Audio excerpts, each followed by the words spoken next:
நண்பர்களே, நமது தேசத்திலே சிலர் எப்போதும் மக்களின் இதயங்களில் குடிகொண்டிருப்பார்கள். அவர்கள் சமூக நலனுக்காக செயலாற்றியவர்களாக இருப்பார்கள். தங்களுடைய நற்காரியங்கள் வாயிலாக மக்களுக்கு முதன்மை அளித்திருப்பார்கள். அம்மா ஜெயலலிதா அவர்கள் மக்கள் நேசிக்கும் இப்படிப்பட்ட ஒரு தலைவர். பிப்ரவரி 24ஆம் தேதி இவருடைய பிறந்த நாளாகும். தமிழ்நாட்டு மக்களுக்கு இவரிடம் இருக்கும் ஈடுபாடு எந்த அளவுக்கு ஆழமானது என்றால், இன்றும் கூட நான் தமிழ்நாட்டிற்கு சுற்றுப்பயணம் மேற்கொண்டால் இது நன்கு தெரிகிறது.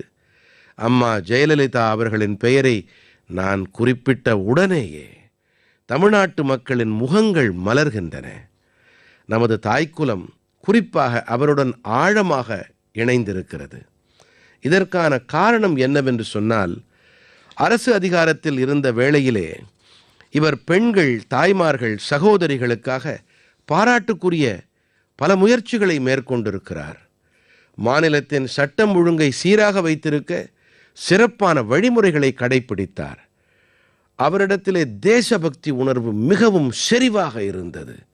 இதோடு கூடவே பாரதத்தின் கலாச்சார பாரம்பரியம் மீதும் அவருக்கு மிகுந்த பெருமிதம் இருந்தது.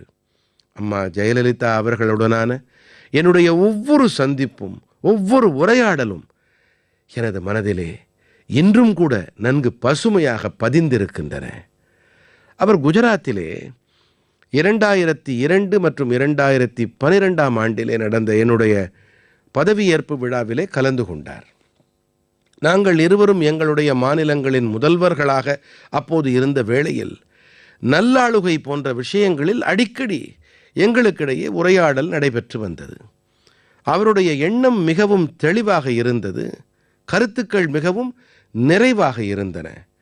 இதுதான் அவருடைய மிகப்பெரிய சிறப்பு. பல ஆண்டுகள் முன்பாக அவர் பொங்கல் திருநாளன்று மதிய உணவு அருந்த சென்னைக்கு வருமாறு எனக்கு அழைப்பு விடுத்திருந்தார். அவருடைய அந்த நட்புணர்வை என்னால் என்றைக்கும் மறக்க முடியாது. ஒருமுறை மீண்டும் நான் அவருக்கு என்னுடைய பணிவான சிரத்தாஞ்சலிகளை அர்ப்பணம் செய்கிறேன்.